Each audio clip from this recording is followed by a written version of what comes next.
Selamat malam pemirsa, inilah Prime Talk tajam mendalam bersama saya Ade Mulia.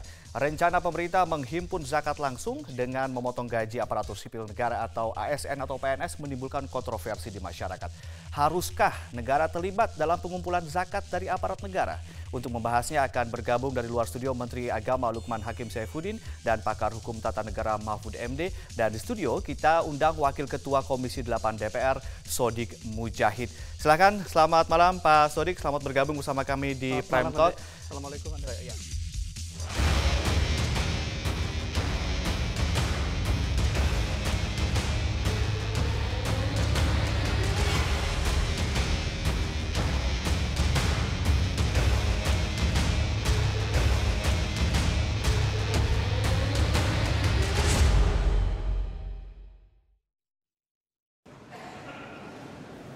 Rencana pemerintah melalui Kementerian Agama memotong gaji aparatur sipil negara ASN atau PNS untuk keperluan zakat menimbulkan kontroversi.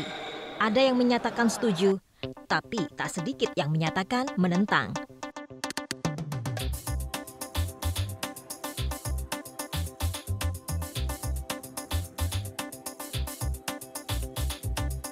Kalau saya pribadi setuju-setuju saja selama persyaratan dan ketentuan untuk zakat itu sudah sesuai dengan agama kita gitu.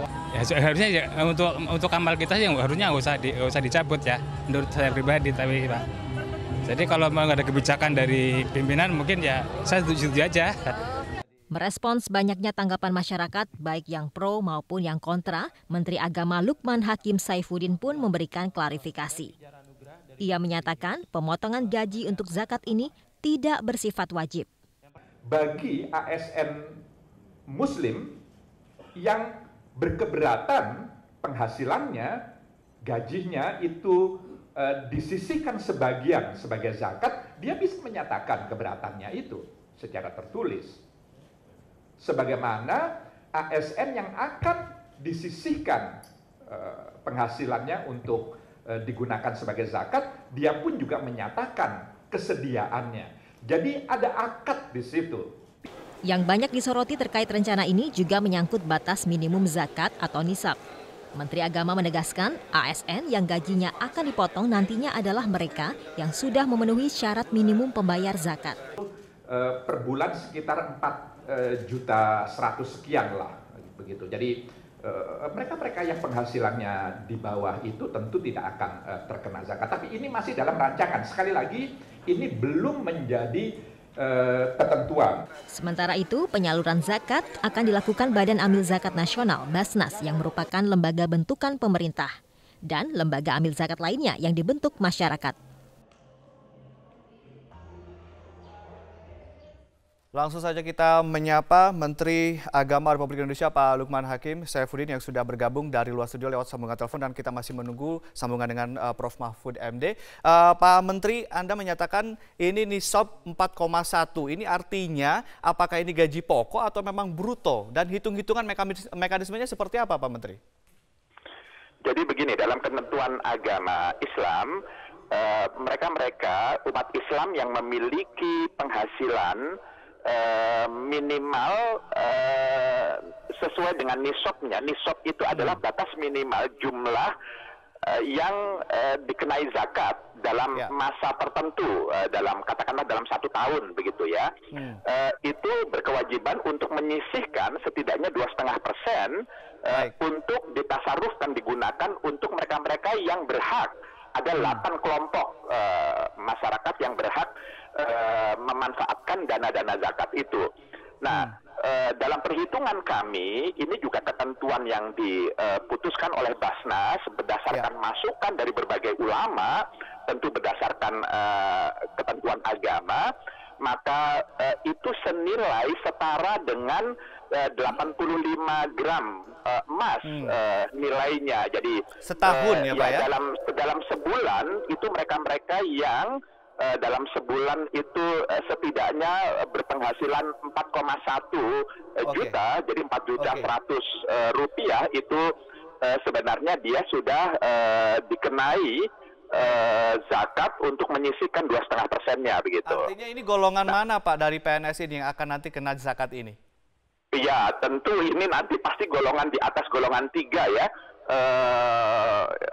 Tentu ini nanti akan kita lihat. Jadi prinsipnya adalah kami Kementerian Agama memfasilitasi, bukan mewajibkan sama sekali. Jadi tidak ada kata-kata wajib, tapi kita memfasilitasi bagi ASN-ASN yang Muslim yang ingin menunaikan kewajibannya berzakat, yang tentu sesuai dengan nisab dan haulnya itu sesuai dengan ketentuan syariat, itu dia bisa secara langsung penghasilannya itu kemudian disisihkan berdasarkan sistem yang sedang kami bangun, sehingga lalu kemudian dia bisa terfasilitasi untuk menunaikan kewajiban agamanya begitu. Jadi bagi ASN yang berkeberatan, dia bisa menyatakan keberatannya. Nah, ini soal keberatan saya juga sebetulnya ingin bertanya, tapi nanti kita ingin melihat atau mendengarkan tanggapan dulu dari Prof. Mahfud yang sudah bergabung bersama kita di sini. Prof, Anda di Twitter begitu memberikan masukan dan juga mengkritik kebijakan atau wacana ini. Mungkin bisa dijelaskan nisabnya 4,1 juta nih, Prof. Mahfud. Terima kasih. Ini saya sedang di bandara di Adi Sumarmo, Solo, baru mendarat. Jadi saya tidak mendengar tadi penjelasan Pak Lukman, Menteri Agama. Kalau intinya nisabnya 4,1 juta nih, Prof. Bisa ketemu. Oke, begini, saya tidak bicara itu dulu. Begini, soal zakat profesi itu sebenarnya tidak ada di dalil nakli ya. Di dalil resmi hadis maupun Al-Quran itu kan hasil produk ijtihad. Zaman Nabi itu zakat hanya ada zakat mal, hasil pertanian, hasil perniagaan, harta rikas dan sebagainya. Nah, profesi ini muncul kemudian ya. Profesi muncul kemudian lalu timbul berbagai pendapat.